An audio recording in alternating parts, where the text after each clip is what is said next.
ہمارے چینل اللہ اولیاء تاجی کو سبسکرائب کریں اور ویڈیو کو لائک کریں۔ کچھ ایسے ہوتے ہیں جنہیں جدا کرنے کو دل ہی نہیں کرتا کہ وہ جائے نہ۔ کئی دفعہ بعض بچے نالائق ہوتے ہیں، وہ جدا ہوتے ہیں لیکن ان کو جدا کرنے کو دل ہے۔ لیکن حضرت یوسف تو لائق بچے تھے نا اپنے والد کے، ان کا بھی نہیں ارادہ تھا۔ بھائی لے گئے اور لے جا کر کے حضرت یوسف علیہ السلام کو پہلے بہت زیادہ مارا، پھر حضرت یوسف علیہ السلام کا کرتا اتار کے ان کے ہاتھ باندھے، پھر بڑے بھائی نے یہودا نے رسی کے ساتھ باندھ کے کنویں میں لٹکا دیا، اور پھر جب درمیان میں پہنچے تو پھر رسی کو کاٹ دیا۔ حضرت یوسف جب گرے پانی میں آواز آئی تو ہنسے۔ مفسرین نے لکھا ہے کہ اللہ تعالیٰ نے حضرت جبریل امین کو بھیجا، فرمایا جاؤ میرے یوسف کو پکڑ کے نہ تو احتیاط کے ساتھ نیچے رکھ۔ حضرت یوسف کو رکھ دیا گیا۔ 3 دن اور 3 راتیں جناب یوسف کنویں میں رہے۔ بچانے والا زیادہ بڑا ہے، محفوظ رکھنے والا زیادہ طاقتور ہے۔ 3 دن اور 3 راتیں کنویں میں رہے۔ انہوں نے کیا کیا کہ حضرت یوسف کا کرتا چونکہ اتار لیا تھا، 2 کرتے انہوں نے پہنے ہوئے تھے۔ بعد مفسرین نے لکھا ہے ایک تو کرتا وہ تھا جنہوں نے استعمال کیا، تو ایک کرتا بطور تعویذ کے حضرت یعقوب نے ان کے گلے میں ڈال دیا بطور برکت کے، تو وہ کرتا بھی ان کے گلے میں تھا۔ ایک کرتے سے انہوں نے باندھ دیا، دوسرا کرتا جو تھا نا اس کو خوند لگا کے نا بکری کا، تو حضرت یعقوب کے پاس آئے اور جب دروازے تک پہنچے تو شور کرنے لگے زور زور سے۔ حضرت یعقوب پریشان ہو کے باہر آئے، چونکہ وہ بکریاں بھی ساتھ لے کے گئے تھے، بکریاں چرایا کرتے تھے، تو کہا بکریوں کو بھیڑیا تو نہیں پڑ گیا؟ تو کہنے لگے حضور بکریوں کو تو نہیں پڑا پر حضرت یوسف کو لے گیا ہے۔ اور حضرت یوسف علیہ السلام شہید ہو گئے۔ حضرت یعقوب علیہ السلام نے نا وہ کرتا دیکھا تو کرتا دیکھ کے فرمانے لگے بڑا سیانہ تھا بھیڑیا، یوسف سارا کھا گیا ہے پر کرتا کسی جگہ سے پھٹا بھی نہیں۔ اس کا مطلب ہے کہ حضرت یعقوب کو سمجھ آ گئی کہ میرے یوسف کو بھیڑیے نے کھایا نہیں ہے۔ یہ قرآن مجید ہے، فرمایا بڑا سمجھدار تھا بھائی، کرتا پھٹا بھی نہیں اور یوسف وہ سارا کھا گیا۔ اب یہ روز وہاں بکریاں چرانے جاتے تھے، یا جناب یعقوب تو رونے لگے تو بھائی روز جاتے تھے، جھانک جھانک کے دیکھتے تھے کہ یوسف ہے کہ نہیں۔ تیسرے دن ایک قافلہ وہاں سے گزرا جو مصر جا رہا تھا، انہوں نے پانی نکالنے کے لیے جب ڈول لٹکایا تو حضرت یوسف نے پکڑ لیا۔ اس شخص نے حضرت جناب یوسف علیہ السلام کو اوپر کھینچا، جب اب واپس اوپر زندہ نکل آئے تو بھائی پھر حیران ہو گئے۔ ابھی بھی شکر ادا نہیں کیا کہ 3 دن کے بعد دیکھو اللہ نے کتنا فضل فرمایا ہے، لیکن وہ پھر کہنے لگے قریب آ کے نا اس سے یہ ہمارا بھاگا ہوا غلام ہے، اگر تمہیں چاہیے تو لے لو، سستا بیچ دیں گے۔ حضرت یوسف کا قول بعد مفسرین نے لکھا ہے، آپ فرماتے ہیں کہ مجھے جب انہوں نے تھپڑ مارے تو اتنی تکلیف نہیں ہوئی، کنویں میں پھینکا تو اتنی تکلیف نہیں ہوئی، تکلیف تب ہوئی جب انہوں نے مجھے بھائی نہیں مانا اور کہنے لگے یہ ہمارا بھاگا ہوا غلام ہے۔ کہا کتنے کا بیچو گے؟ کہا تم 20 درہم دے دو اور لے لو۔ 20 درہم کا جناب یوسف کو بیچ دیا۔ وہ لے گئے مصر کی منڈی میں، وہاں قیمت لگنے لگی، کتنے ہزار، اتنے ہزار، اتنے ہزار۔ اللہ اکبر۔ جناب یوسف کہتے میں نے وہ رنگ بھی دیکھا کہ جب میرا باپ سب سے بڑھ کر مجھ سے پیار کرتا تھا، اور آج میں وہی یوسف ہوں جس کی بولیاں لگ رہی۔ عزیز مصر آ گیا، مصر کا جو مالک خزانہ کا مالک تھا وہ شخص آ گیا۔ اس میں بھی کئی اقوال ہیں کہ وہ بادشاہ تھا کہ کیا تھا، بہرحال عزیز مصر آیا، خزانوں پر قبضہ اسی کا تھا۔ اس نے حضرت یوسف علیہ السلام کے وزن کے برابر سونا تول کے دیا، وزن کے برابر چاندی تول کے دی، وزن کے برابر اس نے ہیرے جواہرات دیے، پھر گھر لے گیا۔ اور جناب یوسف علیہ السلام فرماتے ہیں میں ایک آزمائش سے نکلا، جب گھر آیا تو بڑے سکون سے رہنے لگا۔ عزیز مصر نے اپنی بیوی زلیخا سے کہا اس کا خاص خیال رکھنا۔ فرماتے ہیں محبت ملنے لگی، پیار ملنے لگا، گھر میں بڑی خوشی سے رہنے لگا، پر اللہ کو کچھ اور ہی منظور تھا۔ आजमाइश पर आजमाइश जरा देखिएगा, पहले बाप का प्यार फिर कुआं, फिर कुएं से बच गए तो मिस्र की मंडी। फरमाते वहां से मैं बच के आया, अजीज़े मिस्र के घर रहने लगा। जुलेखा फरेफ्ता हो गई, गुनाह की दावत देने लगी। तो हजरत यूसुफ ने कहा काला माअज़ल्लाह, मैं अल्लाह की पनाह चाहता हूं। सारे दरवाजे बंद करके जब वो पीछे भागी, असल हसीन वही शख्स होता है जो अपने बातन के हुस्न को बचा लिया करता है। जो सौदागरी करने लगे वो थोड़ा हसीन होता है। हजरत यूसुफ अलैहिस्सलाम जब भागे तो उसने पीछे से पकड़ के कुर्ता खींचा, कुर्ता फट गया। अभी आप दरवाजे तक पहुंचे थे, अजीज मिस्र खुद आ गया। उसने आगे कहा ये क्या हो रहा? उसने मकर किया जुलेखा ने, कहने लगी कि होना क्या है, इसको घर में रख के पाला है, अब जवान हुआ है तो माज़अल्लाह इसने मेरे तरफ दस्त दराजी करने की कोशिश की है। हजरत यूसुफ फिर खामोश हुए। भाई बेच रहे थे तो फिर भी खामोश थे। कभी कभी कुछ चीजें खामोश रह के सहनी पड़ती, जख्म पे जख्म खा के जी, खूने जिगर के घूंट पी, आह न कर लबों को सी, ये इश्क है को दिल लगी नहीं। हजरत यूसुफ अलैहिस्सलाम फिर चुप है। जुलेखा ने बड़ी बातें की। एक दाना आदमी था, कुरान कहता है एक बोला बोलने वाला, एक अक्लमंद बोला। उसने कहा देखो, न जुलेखा की सुनो न यूसुफ की सुनो। अगर तो कुर्ता आगे से फटा हुआ है तो फिर गलती है जनाब यूसुफ की, और अगर पीछे से फटा है तो फिर जुलेखा की गलती। हजरत यूसुफ की माज़अल्लाह फिर गलती। तो अजीज़ मिस्र ने कुर्ता देखा तो पीछे से फटा था, लेकिन इमाम कुर्तुबी कहते हैं वो कोई अक्लमंद आदमी नहीं, वो तो 4 महीने का बच्चा था। वो एक 4 महीने का वो करीब था। हजरत यूसुफ अलैहिस्सलाम की गवाही देने के लिए अल्लाह ने उसे जुबान दी थी। जुलेखा के मामू का बेटा था, 4 महीना का गहवारे में लेटा हुआ, जब बादशाह से फैसला नहीं हो रहा था और बादशाह परेशान था। अजीज़े मिस्र के किसी को जाके बताऊंगा तो कोई क्या सोचेगा, इसके घर में क्या कुछ होता है। कहते परेशान था तो पंघूड़े से बच्चा बोल पड़ा। कहने लगा बादशाह अगर तो कुर्ता आगे से फटा है तो फिर माज़अल्लाह गलती हजरत यूसुफ की, अगर पीछे से फटा है तो फिर जुलेखा की। तो कुर्ता पीछे से फटा था। हजरत यूसुफ के हक में गवाही मुकम्मल हो गई। अब आहिस्ता आहिस्ता ना दरबार में, महल में बात फैलने लगी। तो बीवियां कहने लगी ओहो, जुलेखा तो एक गुलाम पे आशिक हो गई है। एक गुलाम पे तो जुलेखा कहने लगी तू अजय मेरा महबूब नहीं दिखा। ये रटे डालने वाले देखते नहीं और दूर खड़े रह रह के कहानियां सुनाते रहते। उसने कहा तूने अभी देखा नहीं ना, तूने अभी ये क्या पता हो कि माजरा क्या है। तो कहने लगी नहीं तो गुलाम पे। उसने कहा चलो तजर्बा कराती हूँ। सारी औरतों को बिठाया, हाथ में एक एक सेब दिया, एक एक छुरी दी, और जब पूरी तैयारी हो गई फल काटने की औरतों की, तो जनाबे यूसुफ से कहा जरा झलक तो दिखाओ। तो हजरत यूसुफ ने जब झलक दिखाई तो कुरान कहते हैं सेब काटने की बजाय हाथ काट लिया और कहने लगी ओहो ये कोई बशर नहीं, ये तो कोई फरिश्ता है।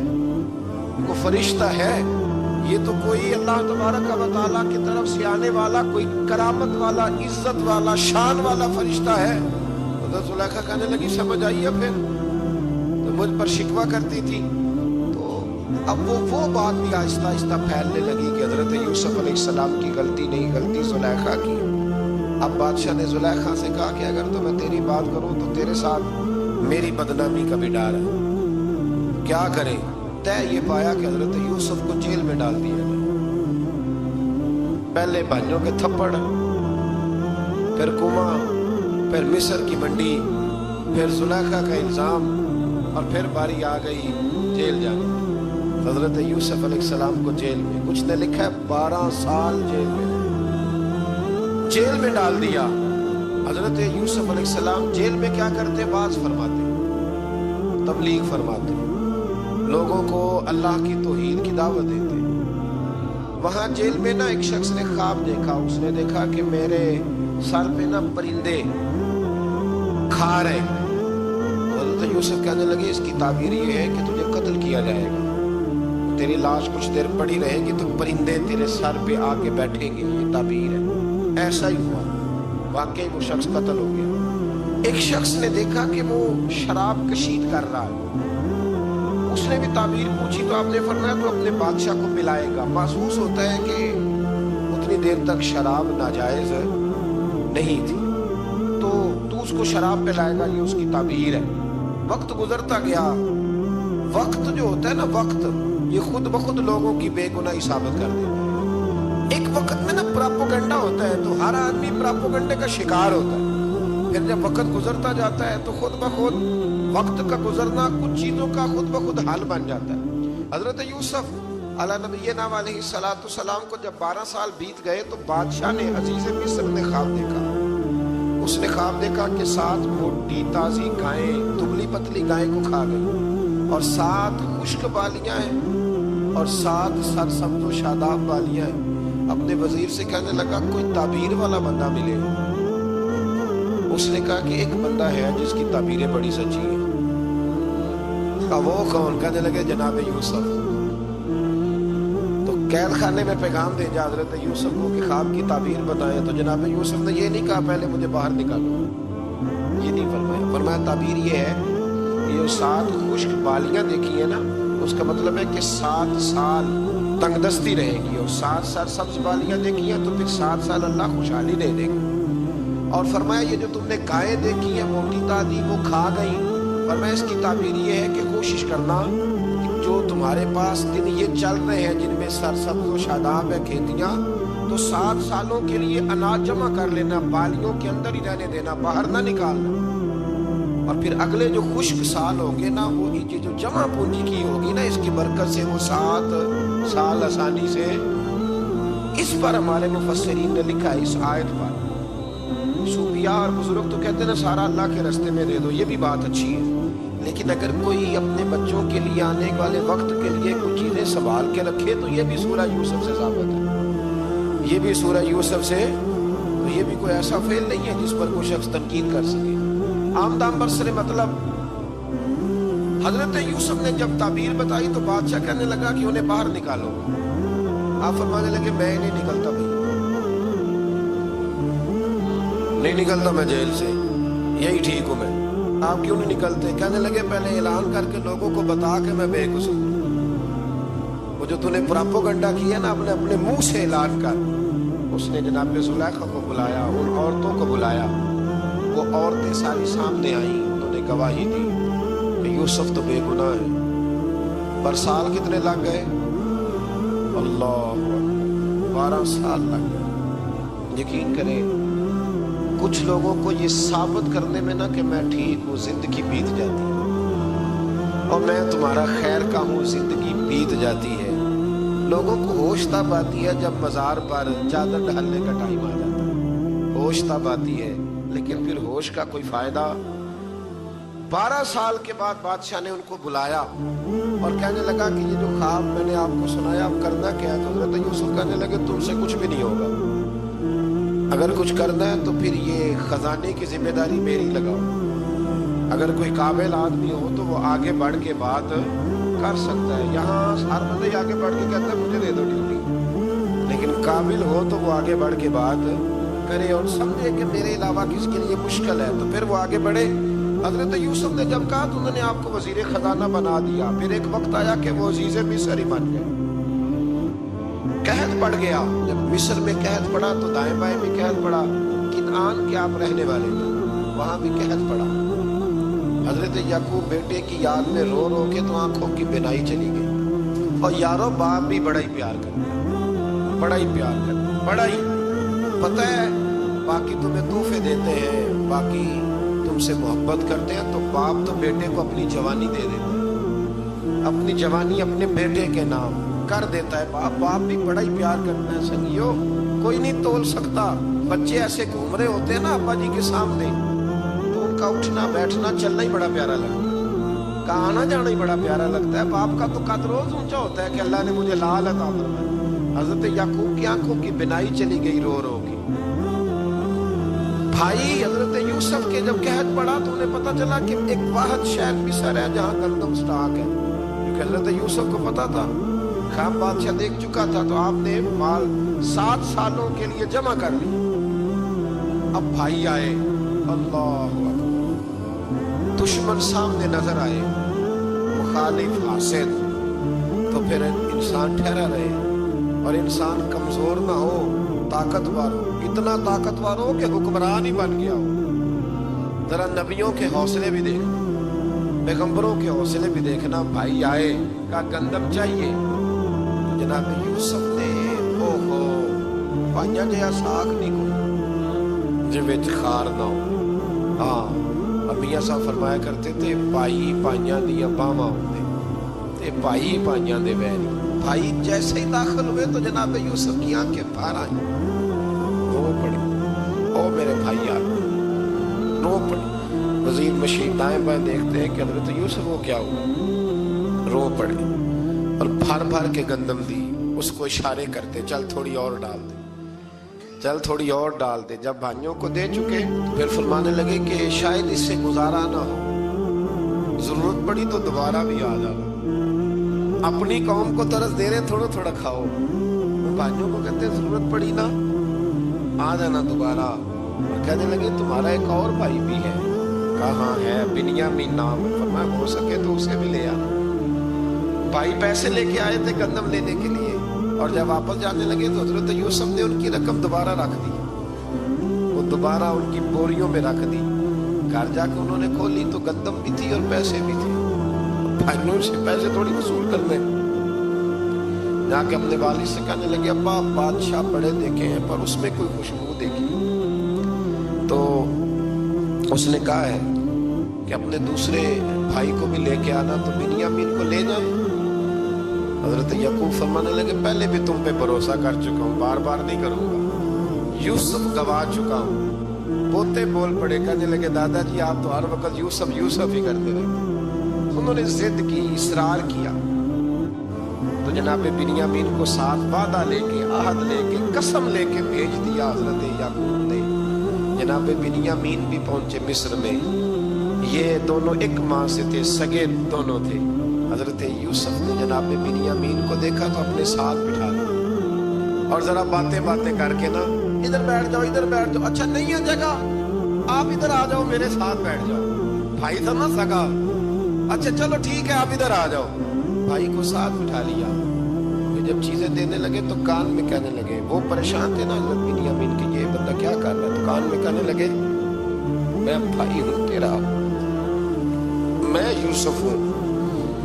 इस तरह का यार थोड़े दिन मेरे पास रह नहीं जाता। हजरत बिन्यामीन कहने लगे रह जाता हूं। रह गए जनाब बिन्यामीन। अब कहा नहीं मैं नहीं भेजूंगा। कुछ लोगों ने ये लिखा है कि हजरत बिन्यामीन के जो बोरी थी उसके अंदर उन्होंने थैले के अंदर शाही प्याला रख दिया और फरमाया इसको आप नहीं जाने देंगे। हमारा प्याला कैसे, ये नहीं कहा कि ये चोर है, कहा प्याला कैसे आया इसके थैले में, लिहाजा ये भी हम रहेगा हमारे पास, देखेंगे। बाकी चले गए तो यहूदा कहने लगा कि मैं नहीं जाता, मैं यहीं ठहरूंगा, इसलिए कि मैं बाप को क्या बताऊंगा कि पहले भी मैं कुर्ता मैं ही लेके गया था यूसुफ का, अब मैं क्या बताऊंगा। वापस गए और जाके बताया कि जनाब बिन्यामीन को उन्होंने रख लिया है, मामला बन गया है। वो कहते हैं कैसे प्याला आया है, शाही प्याला। हजरत सैयदना याकूब अलैहिस्सलाम फरमाने लगे मैंने तुम्हें पहले ही कहा था कि तुम मेरे बिन्यामीन को भी ले जा रहे हो। पहले मैं भरोसा करके यूसुफ के मामले में परेशान हूँ। फरमाया इस तरह करो, जाओ ढूंढो जाके मेरे यूसुफ को और ढूंढो जाके मेरे बिन्यामीन को, जाओ तलाश करो। अल्लाह अकबर। भाई दोबारा आए, गंदम भी खत्म हो गई थी। आते ही कहा कि ऐ अज़ीज़े मिस्र बड़ी बुरी हालत है, हम बड़े परेशान हैं, हमारे बाप की रो रो के आंखें चली गई है, मेहरबानी करो कुछ गंदम भी दे दो और इस तरह करो कि हमारा भाई भी हमें वापस कर दो ताकि हम इसे ले जाएं और हमारे वालिद गिरामी की आंखें ठंडी हो। हजरत यूसुफ अला नबीना अलैहिस्सलातु सलाम उनकी बातें भी सुनने लगे और गौर से उनके चेहरे भी देखने लगे, गौर से। तो जब उन्होंने हजरत यूसुफ अलैहिस्सलाम की तरफ गौर से देखा तो हजरत यूसुफ कहने लगे मुझे पहचानते हो, पहचानते हो? कहा नहीं। फरमाने लगे मैं यूसुफ हूं। काला अना यूसुफ, कहने लगे मैं यूसुफ हूं। और हजरत बिन्यामीन की तरफ इशारा करके कहने लगे वह हाज़ा अखी, और ये मेरा भाई है।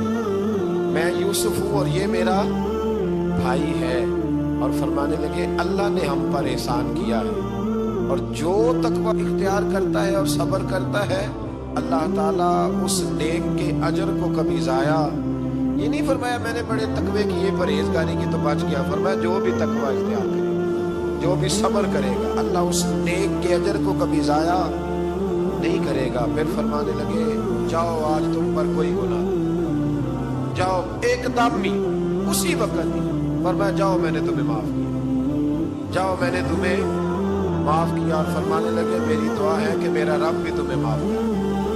پھر فرمایا یہ میری قمیض لے جاؤ، میرا کرتا، اور میرے باپ کی آنکھوں پہ ڈال دے، امید ہے ان کی آنکھوں کی روشنی واپس آ جائے، جاؤ لے جاؤ۔ تو وہ کرتا لے کے گئے، اذهبوا بقمیصی ھذا، یہ میرا کرتا لے جاؤ۔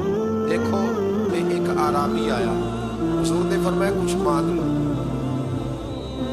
اس دیہاتی سے، حضور نے فرمایا ہے آج وہ مائل باتا اور بھی کچھ مانگ لے۔ تو وہ کہنے لگا حضور آپ مجھے سواری کے لیے اونٹ دے دیں۔ حضرت علی کہتے ہیں میں نے کہا ہے افسوس، مانگا بھی تو کیا مانگا۔ حضور نے فرمایا چل کچھ اور مانگ لے۔ کہنے لگا چلے آنے جانے کے لیے کرایہ بھی دے دے، زادرہ بھی دے دے، کھانے، کیا مانگا؟ تو حضور علیہ السلام نے اسے دے دیا۔ تو محبوب فرمانے لگے تجھ سے تو موسیٰ علیہ السلام کے دور کی وہ بوڑھی اچھی تھی۔ کہا وہ بوڑھی کون سی بوڑھی؟ تو حضور علیہ السلام فرمانے لگے رب کریم نے حضرت موسیٰ کو حکم دیا کہ جب آپ مصر سے نکلے تو حضرت یوسف کی قبر کو کھود کر ان کا تابوت بھی ساتھ لے لیں۔ حضرت سیدنا موسیٰ علیہ السلام نے عرض کی مالک کو کیسے پتہ چلے گا؟ فرمایا وہ تو آپ نے خود ہی پتہ کرنا ہے کہ وہ تابوت کہاں ہے، وہ دریا کے اندر تھا، کیسے پتہ کرنا ہے؟ پتہ کرتے کرتے پتہ چلا کہ ایک بوڑھی اماں ہے، اسے پتہ ہے تابوت کا، وہ کدھر ہے تابوت، تو بوڑھی اماں کو پتہ ہے۔ حضرت موسیٰ بوڑھی کے پاس گئے، کہنے لگے اماں وہ تجھے پتہ ہے یوسف کی قبر کہاں؟ کہنے لگی پتہ ہے۔ تو کہا اماں پھر بتا دو۔ کہنے لگے مفت میں بتا دو، نبی کے مزار کا ایڈریس اور فری میں بتا دو، یہ کیسے ہو سکتا ہے؟ حضرت سیدنا موسیٰ فرمانے لگے چل قیمت لے، طبرانی کی حدیث ہے، حضور بیان فرماتے ہیں۔ حضرت موسیٰ کہنے لگے بتا کیا لے گی؟ کہنے لگی مجھے نا جنت میں وہ والا مکان دلائیں جس کے پڑوسی موسیٰ علیہ السلام، میری اور آپ کی دیوار کٹھی کیا کھیدہ کاند، اللہ اکبر۔ حضرت موسیٰ کہنے لگے چل اماں مہربانی کر جنت مانگ لے، اب تو پڑوس ہی مانگنے لگ گئی ہے، تو نبیوں کا درجہ تو بڑا ہوگا، تو دینے والا اللہ ہے، میں دعا کرتا ہوں۔ تو کہنے لگے جی ٹھیک ہے، اگر آپ نہیں دیتے تو میں ایڈریس نہیں بتاتی۔ تو حضور فرمانے لگے اس سے تو وہ اچھی تھی۔ حضرت موسیٰ نے عرض کی کہ یا اللہ یہ نہیں بتا رہی تو اب کیا کروں؟ فرمایا موسیٰ وعدہ تو کر لے، مکان میں دے دوں۔ اسلامی طرز زندگی میں سب سے زیادہ جس چیز پر زور دیا گیا ہے وہ یہ ہے کہ کسی کے ساتھ کبھی بھی زیادتی نہ کی جائے، ظلم نہ ہو۔ نبی پاک سید عالم صلی اللہ تعالی علیہ وسلم کی تشریف آوری کے جو مقاصد ہیں ان میں میرے محبوب کریم صلی اللہ علیہ وسلم نے جس چیز پر سب سے زیادہ زور دیا ہے وہ یہ ہے کہ میں ظلم ختم کرنے آیا، ظلم نہیں ہونا چاہیے۔ ایک تو ہے کسی کو مارا جائے، اس کے منہ پر اس کو گالی دی جائے، اس کو ستایا جائے، اس کے راستے میں کانٹا بچھایا جائے، اس کو پتھر سے، تھپڑ سے، ڈنڈے سے، تلوار سے مارا جائے، یہ تو ایک بہت بڑی بات ہے۔ اسلام یہ کہتا ہے کہ تو اپنے گھر کے اندر بیٹھ کے بھی کسی مسلمان کے خلاف بات بھی نہ کر۔ اتنا زیادہ پابند مذہب، اپنے گھر کی چار دیواری کے اندر بیٹھ کر بھی کسی مسلمان کی برائی کرنے کی، صرف زبان سے، سازش کرنے کی بات نہیں، اس کے خلاف منصوبہ بندی کرنے کی بات نہیں، اس کو لوگوں کو اس کے خلاف ابھارنے یا اکسانے کی بات نہیں، خالی اس کے خلاف گفتگو اور وہ والا عیب جو اس میں پایا جاتا ہے، وہ عیب جو اس میں موجود ہے، وہ عیب بھی تجھے گھر کے اندر بیٹھ کر نجی اور ذاتی محفل میں بھی بیان کرنے کی اسلام اجازت نہیں دیتا، اور اسلام نے اس کو غیبت کا نام دیا۔ اور میرے نبی پاک صلی اللہ علیہ وسلم نے فرمایا یہ فعل کہ تو گھر کے اندر بیٹھ کر کسی کی عزت کے بارے میں بات کرے، سمجھ لے تو نے زنا سے بھی برا کام کیا، یہ بدتر ہے زنا سے۔ یہ جو زیادتی اور ظلم ہے نا میرے بھائی، اس کو اسلام نے اس قدر زیادہ ناپسند کیا، اور اس پر اسلام نے اس قدر زیادہ احکامات بیان کیے۔ میرے نبی کریم صلی اللہ علیہ وسلم نے فرمایا قیامت کے دن اللہ مظلوم کے ساتھ ہوگا۔ اللہ کس کے ساتھ ہوگا؟ قیامت کے دن اللہ مظلوم کے ساتھ ہوگا۔ اور یہ لفظ ہیں حدیث مبارکہ میں ابن حجر علیہ رحمہ نے لکھے، اللہ قیامت کے دن مظلوم کے ساتھ ہوگا۔ اور اگلے لفظ سنو گے تو حیران رہ جاؤ گے، فرمایا اللہ قیامت کے دن مظلوم کے ساتھ ہوگا اگرچہ وہ مظلوم کافر ہی کیوں نہ ہو، اگرچہ وہ مظلوم اللہ اس کے ساتھ ہوگا۔ اللہ قیامت کے دن مظلوم کے ساتھ ہے، اگرچہ وہ والا رٹا نہیں کہ میری برادری کا ہے تو میں نے سپورٹ تو کرنی ہے نا، ہم تو ظالموں کے ساتھ ہوتے ہیں۔ ہمارے دیہاتوں میں رواج ہے کہ نوجوان کسی کی عزت پر ہاتھ ڈالتا ہے، کسی کی بیٹی کو بھگا کے لاتا ہے تو اس کے دوست اس کی مدد کرنا فریضہ سمجھتے ہیں، اس کو سپورٹ کیا جاتا ہے، اس کو رہنے کو جگہ دی جاتی ہے۔ ہم یہ نہیں دیکھتے کہ وہ چوک میں لڑائی ہوئی ہے اور ہمارے بچے کی کسی کے ساتھ پٹائی ہوئی تو ہم تو بندوقیں، ڈنڈے، کلاڑیاں اٹھا کے چلے جاتے ہیں۔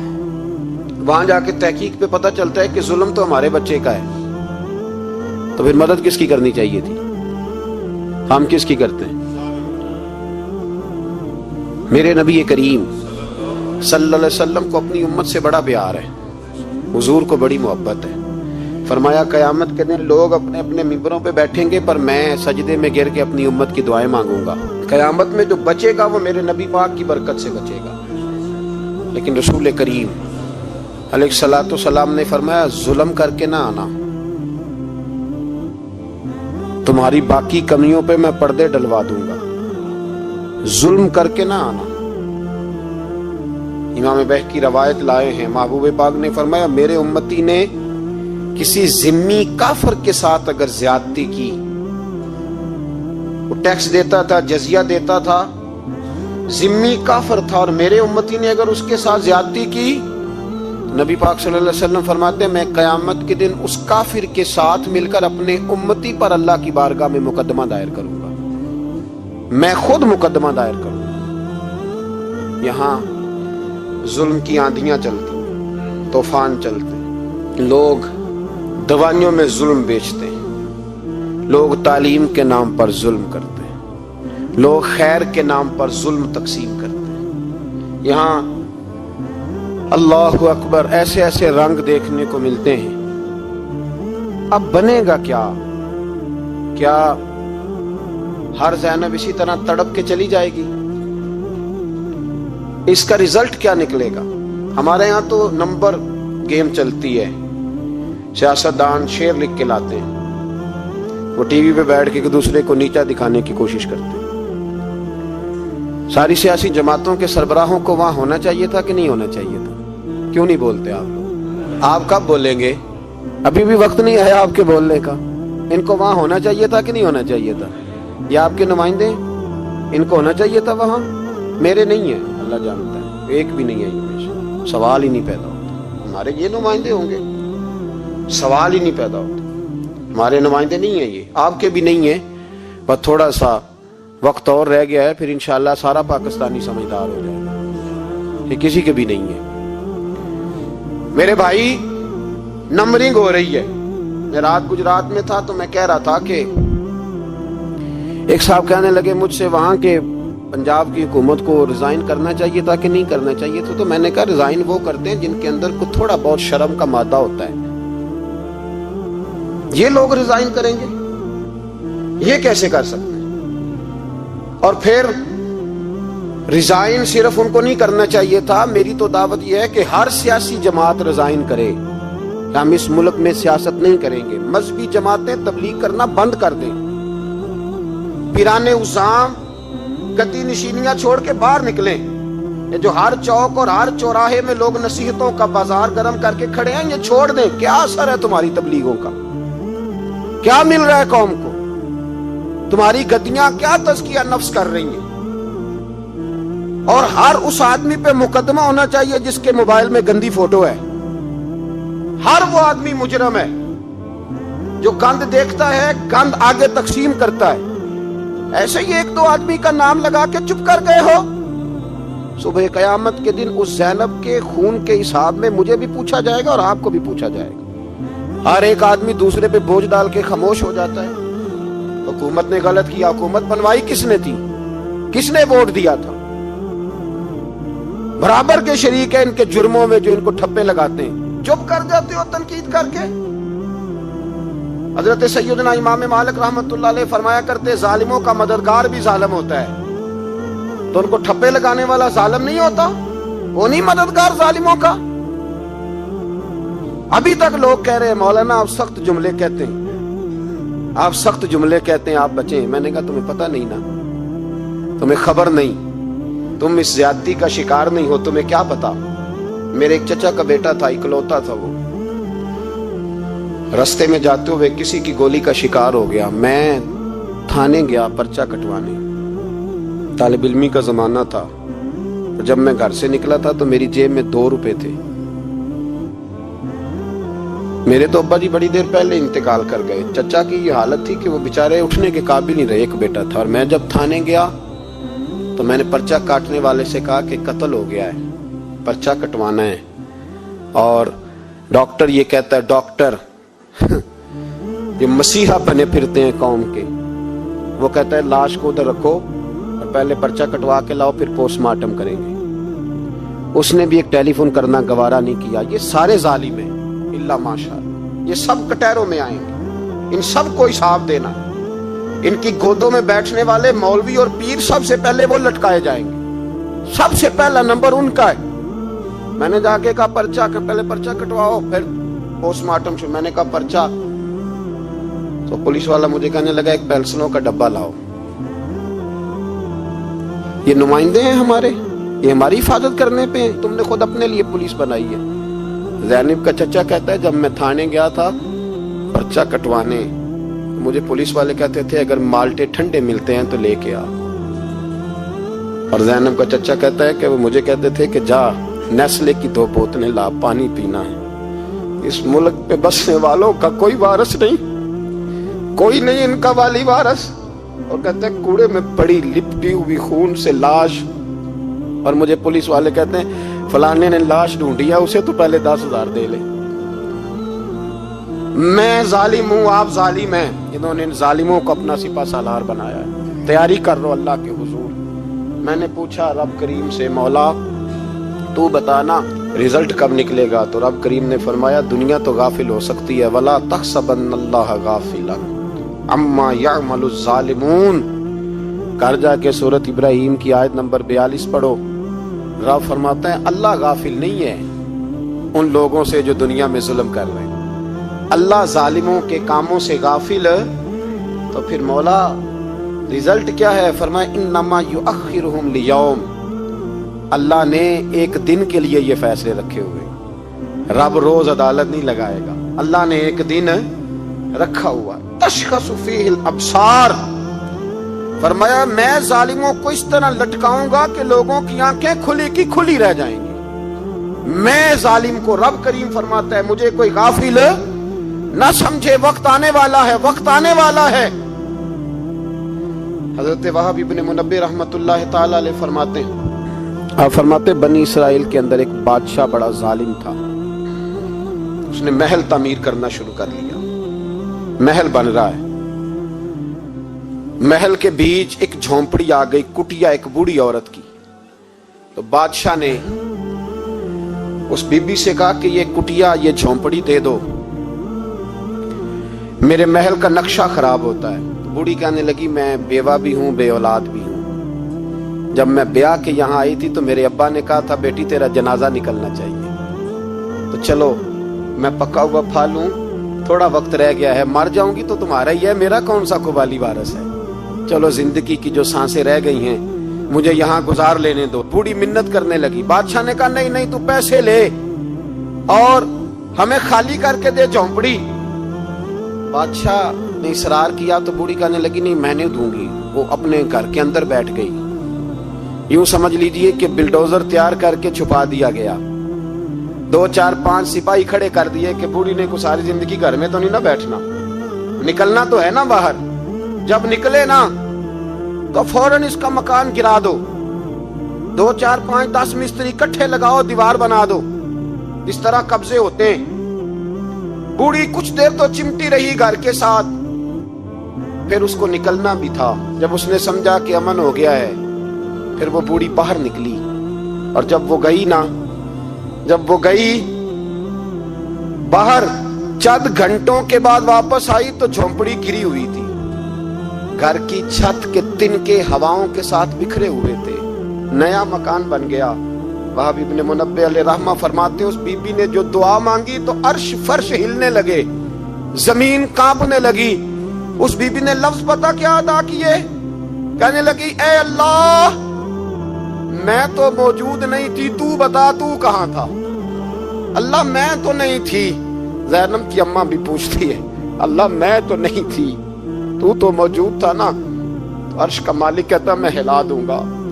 जरा इन उलमा को, मशाइख को, इन अरबाब इक़्तिदार को देख लेने दो, मेरी ढील है, मैं इन्हें हिला दूंगा। कहती अल्लाह मैं तो नहीं थी, तू कहां था? तू बता। रब करीम ने फरमाया जिब्रील दौड़ के जा, दौड़। अल्लाह हुक्म क्या फरमाया, पलट दे इस बस्ती को, तबाह कर दे उन लोगों को जो जुल्म पर चुप रहते, उन्हें तबाह कर दे। दुनिया में कतील उससे मुनाफिक नहीं कोई, दुनिया में कतील उससे मुनाफिक नहीं कोई जो जुल्म तो सहता है बगावत नहीं करता। उससे मुनाफिक नहीं कोई। मुनाफिक बन के जीना बंद कर दो, अब मोमिन बन के जीना सीखो। इन जालिमों के खिलाफ बोलो। मेरे अजीज कहते हैं तबाह कर दो बस्ती को। बस्ती उलट दी, घर तबाह हो गए। याद रखो, अर्श का मालिक कहता है मैं देख रहा हूं, वरना कोई मौजूद ना था, मैं तो था ना, मैं तो सारा कुछ देख रहा हूं। मैं इस वला तहसबन्नल्लाह गाफिलन अम्मा यअमलुज़ ज़ालिमून, लोग अल्लाह को गाफिल ना समझे। और फिर मीडिया चीखता है, कहता है जी बड़ा जुल्म हुआ।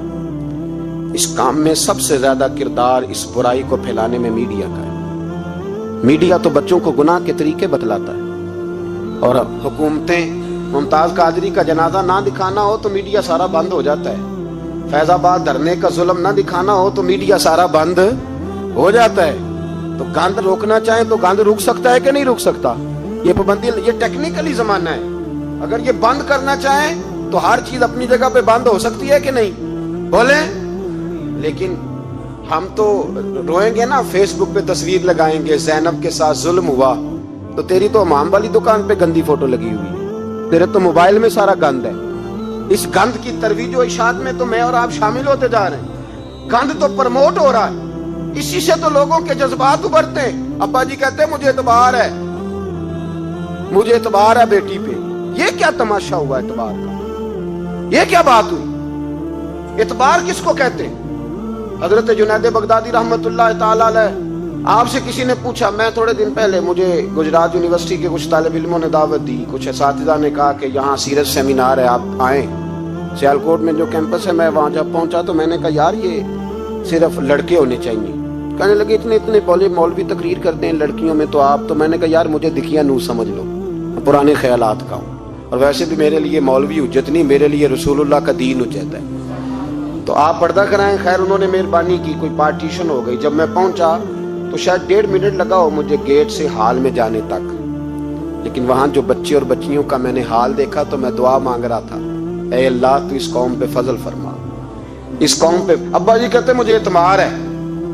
नाबीना से अभी हैं अब्दुल्ला इब्ने मक्तूम रदी अल्लाह ताला, वो आए हैं तो नबी पाक सल्लल्लाहु अलैहि वसल्लम ने फरमाया आयशा पर्दा कर लो, तेरे घर में बसने वाली बीबी सैयद आयशा से भी पाक है, तेरी बेटी हजरत आयशा सिद्दीका से भी ज्यादा हुर्मत वाली है। नबी पाक ने फरमाया आयशा पर्दा करो, हुजूर वो नाबीना है। फरमाया तुम्हें तो नजर आ रहा है ना, तेरा एतबार यहां से भी ज्यादा बढ़ गया है। हजरत जुनैद बगदादी से कहा हुजूर ہمیں قرآن شریف پڑھا دیں.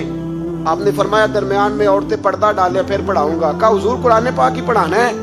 تو حضرت جنید فرمانے لگے پڑھانے والے حسن بصری ہو اور پڑھنے والی رابعہ بصری ہو اور درمیان میں قرآن پڑھا ہو, پھر بھی میں انہیں بغیر پردے کے پڑھنے کی اجازت نہیں دیتا.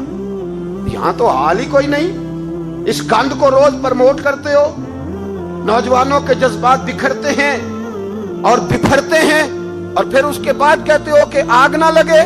یہ کیسے ہو سکتا ہے؟ تم نے خود آگ لگائی ہے چمن میں اپنے, بے سبب گردش ایام کو الزام نہ دو. تم نے خود نور کا ظلمت سے کیا ہے سودا, کر کے توہین سحر شام کو الزام نہ دو.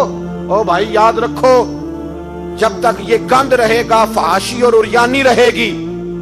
انڈیا کے اندر زیادتی کے واقعات زیادہ ہیں پاکستان کی نسبت. کیوں؟ اس لیے کہ گند زیادہ ہے, فحاشی اور عریانی. اسلام نے تو نظر تک پر پابندی لگا دی, کہا اپنی نظر بھی مومن جھکا کے رکھے. جو چیزیں سبب بن سکتی ہیں ان پر بھی پابندی لگا کے رکھی. ہم توجہ ہی نہیں کرتے, خیال ہی نہیں ہے, اس کو پرموٹ کیا جاتا ہے. اور سب سے دوسری بڑی وجہ یہ ہے کہ مجرم کو سزا نہیں ملتی. مجرم کو سزا, بولیے, وہ چھوٹ گیا نا سرے عام ایک بڑے آدمی کا بیٹا قتل کرنے والا, چھوٹ گیا نا. وہ جس نے سرے عام ایک سپاہی کانسٹیبل کو کچل دیا تھا وہ بچ گیا نا, آ گیا نا باہر. ریمنڈ ڈیوس کئی گولیاں مار کے بچ گیا نا. جب مجرم کو سزا نہیں ملتی تو پھر گناہ بند. میرے رسول پاک صلی اللہ علیہ وسلم نے قانون دیا. قانون, ایک عورت نے چوری کی, اس کے حضرت سیدنا اسامہ بن زید حضور کے محبوب صحابی سفارشی بن کے آئے, حضور تھوڑی لچک دے دیں. نبی پاک نے فرمایا سنو, میری بیٹی فاطمہ بھی چوری کرتی تو میں ہاتھ کاٹ دیتا. مجرم کے لیے سزا ضروری ہے.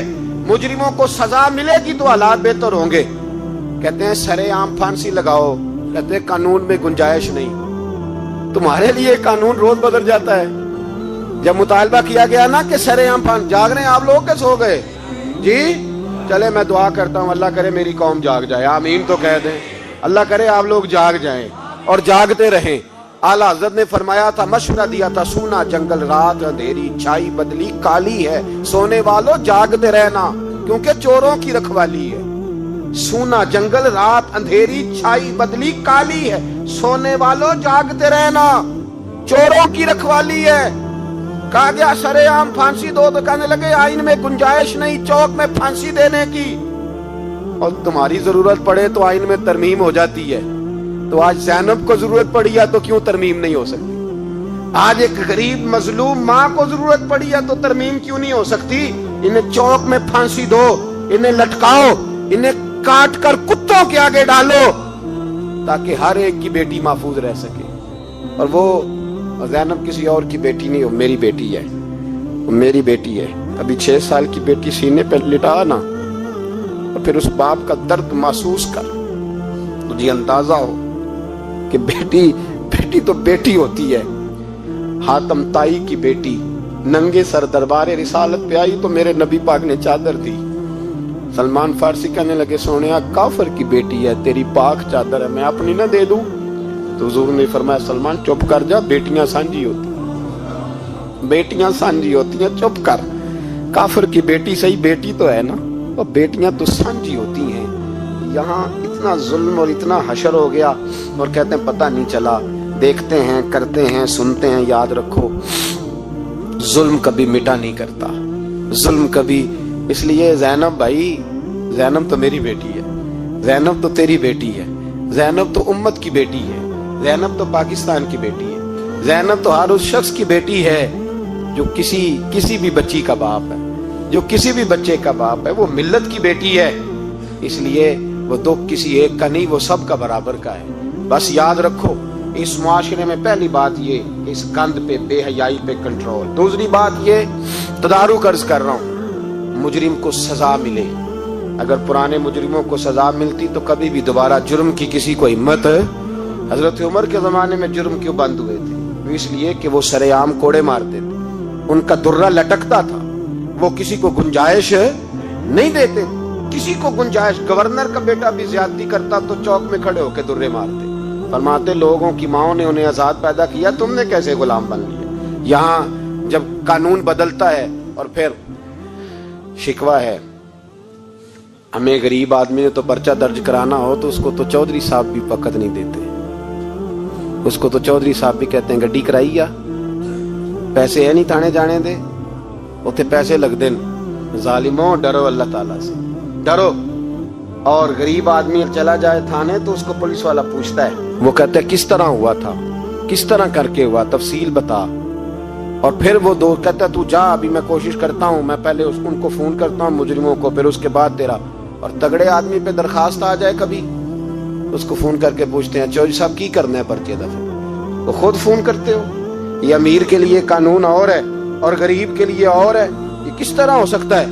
मेरे नबी करीम सल्लल्लाहु ताला अलैहि वसल्लम ने इंसाफ की फराहमी छोटे बड़े के लिए एक रखी। और याद रखो हिसाब तो देना है, हिसाब बोल के बताइए, हिसाब जो ज्यादती करेगा उसने हिसाब और देना पड़ेगा। यहाँ नहीं दोगे तो वहां दोगे, हिसाब तो बहरहाल उस मुजरिम ने तो देना है। लेकिन अरबाब इख्तदार ने भी, हजरत उमर फरमाया करते थे मेरे दौर में कुत्ता भी प्यासा मर गया तो हिसाब मैंने देना है, क्योंकि मेरी हुकूमत थी, कुत्ते को पानी मिलना चाहिए था, उसके दरवाजे तक पानी पहुंचना चाहिए था। हिसाब तो देना है हर उस शख्स ने जो सोशल होने का दावा करता है, जो मुआशरे में किसी भी तरह का कोई किरदार अदा कर रहा है, उसने बहरहाल हिसाब, ये मुश्तरका मामला है, इसमें अरबाब इख्तदार का तो अशर होगा, वो तो दुनिया देखेगी। लेकिन बाकी भी अपनी जिम्मेदारी का एहसास करें, बाकी भी ख्याल करें। सुनो और याद रखना इस बात को, गौर करें। क्या मेरी तरफ देखे मेरे भाई, एक मकरान शाह बादशाह गुजरा है ईरान का, कुछ नरम दिल था, वो ना सैर करने निकला, दरमियान में पुल आता था, एक दरिया था, उसका पुल था, पुल के उस पार जंगल था, सब्जा था, सैरगाहें बनी हुई थी। बादशाह वहां 2-4 दिन रहने का इरादा किया। जब बादशाह वहां पहुंचता है ना मकरान शाह, तो उसने देखा कि वहां 2-3 दिन क़याम करना है, झील है, सैरगाह है, वहां उसने रुकने का प्रोग्राम बना लिया। बादशाह तो अलहदा उसके लिए रिहाइश थी, सिपाही अलहदा रहते थे। यहाँ तो लोग कहते हैं ना वो पुलिस को डांटते हैं, पुलिस को पूछते हैं, ओ भाई पुलिस तो तुम्हारे मतहत होती है, पुलिस तो समझ गई है कि तुम किस तरह उनसे काम लेते हो, उनको तो तुम अपने तहत रखते हो। पुलिस वाले अलहदा रहते थे, उसके साथ जो सिपाही गए हुए थे, गनमैन गए हुए थे। मकरान शाह सैर सपाटे पे रहता था। एक बूढ़ी औरत थी, उसकी एक गाय थी, वो जंगल के अंदर बूढ़ी रहती थी, गाय उसकी वहां चरती रहती थी। शाम को वो गाय घर लौटती, बूढ़ी दूध पी के सो जाती। सिपाही उस बूढ़ी के पास आए, कहने लगे तेरी गाय बड़ी सेहतमंद है, हमारे हाथ बेच दे। बूढ़ी ने कहा मेरे बुढ़ापे का सहारा है, उसका दूध पी के मैं जिंदा हूं, बेचूंगी नहीं। वही वाला काम जो हमारे मुल्क में होता है कि कीमत के साथ जमीन देनी है कि मुफ्त देनी है। जब बड़े आदमी को पसंद आ जाती है तो कहता है मोल देनी है कि मुफ्त देनी है, देनी पड़ती है, गरीब है, क्या करें, मजबूर है, मजलूम है। कहा बूढ़ी औरत से सिपाहियों ने बेच दे, कहा नहीं, कहने लगे नहीं बेचेगी तो हम ले लेंगे। उस औरत की गाय जबरदस्ती सिपाही ज़िबा करके खा गए। बूढ़ी ने बादशाह तक पहुंचना चाहा लेकिन उसको पहुंचने न दिया गया, मना कर दिया गया, उसकी रसाई ना हो सकी, गरीब औरत थी। जिस दिन मकरान शाह वापस आ रहे थे ना सैर करके, पुल से गुजर रहे थे, तो किसी ने बूढ़ी से कहा कि बादशाह गुजरेगा। वो छुप के पुल पे बैठ गई और मकरान शाह जब पुल से गुजरने लगे तो बूढ़ी आगे आई और उसके घोड़े की लगाम पकड़ी। ऐसा जुमला कहा कि मकरान शाह चकरा के जमीन पे गिरा और बूढ़ी कहने लगी मकरान शाह तेरे सिपाही मेरी गाय ज़िबा करके खा गए हैं, तू बता उसका हिसाब इस पुल पे खड़े होके देना कि पुल सिरात पे देना है, बता यहां खड़े होके देगा कि वहां खड़े होके देगा, बोल। अरबाब इख्तदार हुकूमत के वानों में बैठने वालों, बताओ ज़ैनब का हिसाब कसूर के चौक में खड़े होके दोगे कि मैदान महशर के चौक में खड़े होके दोगे? बताओ कहां हिसाब देना है, यहां देना है कि वहां देना है? हिसाब तो बहरहाल तुम्हें देना है। इस कौम को उसका हिसाब तो, ज़ैनब का हिसाब तो देना है, देना पड़ेगा, दिया जाएगा, पूछा जाएगा। बताओ यहां देना है कि वहां देना है? देना तो पड़ेगा। यहां दोगे तो हो सकता है कयामत में बच जाओ, और अगर यहां नहीं दोगे तो वहां लटका दिए जाओगे, रुसवा किए जाओगे, पूछा जाएगा। मकरान शाह चकरा के गिरा जमीन पे, और गिर के कहने लगा बीबी मैं वहां हिसाब नहीं दे सकता, 2 देना यहीं ले ले, जो लेना यहीं ले ले, आ जाओ, वक्त है, गुंजाइश है, मोहलत के दिनों में तौबा कर लो, पलट आओ, अल्लाह के हुजूर हाजिर हो जाओ। इस मुआशरे को सफाई की जरूरत पड़ गई है। इस मुआशरे में हर आदमी अपना किरदार अदा करे, जालिम के खिलाफ उठे, बेहयाई, फहाशी, उरियानी, बदनिगाही, इसके खिलाफ उठे। हजरत अमीर मुआविया रदी अल्लाह ताला अन्हु अपने दौरे हुकूमत में बाहर निकले, एक बीबी बापर्दा औरत बुरके में गली में घूम रही थी, बुरका डाल के। हजरत अमीर मुआविया दौड़ के मस्जिद चले गए, रोने लगे, कहने लगे सहाबा के जमाने में ये औरतें गली में आ गई हैं, हमारे दौर में ही आ गई हैं, कहीं अल्लाह का कहर नाजिल ना हो। हालांकि वो बापर्दा थी बीबी। यहाँ तो बड़ी डटाई के साथ फ्रंट सीट पे बेपर्दा औरत को बिठाया जाता है और दलीलें दी जाती हैं कि हम पढ़ लिख गए, FSC और BSc हमारी तालीम है, हमारे पास अभी ताजी तो कार आई है, तो बताएं ना कि जो कार पे बैठी है वो कार की मालकन है। यहाँ तो हर चीज खोल के बयान करना लोगों ने अपने लिए जरूरी समझ लिया है, अपने कल्चर का हिस्सा बना लिया है। खुदारा फाशी के खिलाफ, बेहयाई के खिलाफ, उरियानी के खिलाफ उठो और इस पुल को बांधो। जब तक फाशी रहेगी, उरियानी रहेगी। पाकिस्तान में 10 के करीब बच्चों के साथ रोज ज्यादती होती है। यह आपके कौमी अखबारात की आज सुबह की रिपोर्ट है। ये तो वो चीजें हैं जो खुल के बाहर आ गई, और इसके अलावा जो बेहयाई के अड्डे खुले हुए हैं, न जाने उनकी तादाद कितनी, किस कदर ज्यादा जुल्म हो रहा है। मेरे रसूल पाक सल्लल्लाहु अलैहि वसल्लम ने फरमाया, जब कोई जिना करता है तो ईमान उसके सीने से निकल जाता है उसके सीने से। आंखों पर पर्दा होना चाहिए, कानों पर पर्दा होना। और अगर ज़ैनब के कत्ल के बाद भी किसी के मोबाइल में गंदी तस्वीर है और उसके कत्ल के बाद भी बेहयाई के गाने उसके मोबाइल में हैं, तो फिर वो रस्म के आंसू ना बहाए, फिर वो सिर्फ 2 मिनट के लिए आगे बढ़ के मरसिया खाना बने, वो फिर शायर और अदीब बनने की कोशिश ना करे, वो फिर अपने हिस्से का जुमला लगाकर अपने आप को फेसबुक पे एक्टिव रखने का तमाशा ना करे। क्या मतलब हुआ इन चीजों का? अगर अभी भी बुराई के खिलाफ नहीं उठना, बेहयाई और फाशी के खिलाफ नहीं उठना, मेरे अजीजों आखिरी बात सुनना और इसको हमेशा याद रखना। मेरे नबी पाक सल्लल्लाहु अलैहि वसल्लम ने फरमाया है, किसी एक मुसलमान के कत्ल में अगर अहले जमीन अहले आसमान सारे भी शरीक हो जाए, सारे, तो फरमाया हो सकता है अल्लाह सबको जहन्नम में डाल दे। इसलिए कि जो कत्ल है ना, कत्ल एक है ज्यादती और एक है फिर उसके बाद कत्ल। एक इंसान का कत्ल इंसानियत का कत्ल, इतना बड़ा जुल्म। और यहाँ तो अब कत्ल की खबर आ जाए ना अखबार पे तो इतनी दिलचस्पी वाली रहती नहीं। इतने लोग कत्ल हो गए, कोई अर्ज नहीं है। तो हमारे यहाँ तो किसी सियासतदान की शादी की खबर आएगी तो वो दिलचस्पी वाली होगी, उस पर तबसरे होंगे, कमेंट्स होंगे। एक बंदा मर गया, ठीक है, गरीब आदमी था, कत्ल हो गया, जान छूटी, माज़अल्लाह, उसमें कौन तवज्जो करता है? यहाँ तो इनके मेले छेले तमाशों पर लोग तबसरे करते हैं। ये जो कोई नई एक्टिंग करके दिखाते हैं उस पर हमारी तवज्जो जाती है। इतनी औरतों ने खुदकुशी कर ली इसलिए कि शाम को खाना नहीं था, बच्चों समेत दरिया में कूद गई। ये होता रहता है, इसकी खैर है, माज़अल्लाह। ये तो सारे जमाने में। ये देखो कि किसी सियासी लीडर ने कोई नई एक्टिंग की है तो उस पर तबसरा करते हैं, उस पर थोड़ी देर बैठते हैं। ओ खुदा के बंदो, अपनी तरजीहात बदलो। मैं कहा करता हूँ, इनकी गाड़ियों के पीछे भागना छोड़ दोगे तो ये सही हो जाएंगे। इनकी जायज नाजायज चीजों पर नारे लगाने बंद कर दोगे तो ये सही हो जाएंगे। खुदारा ज़ैनब तो चली गई, पर हमें एक पैगाम छोड़ के गई है कि फाशी के खिलाफ उठ खड़े हो।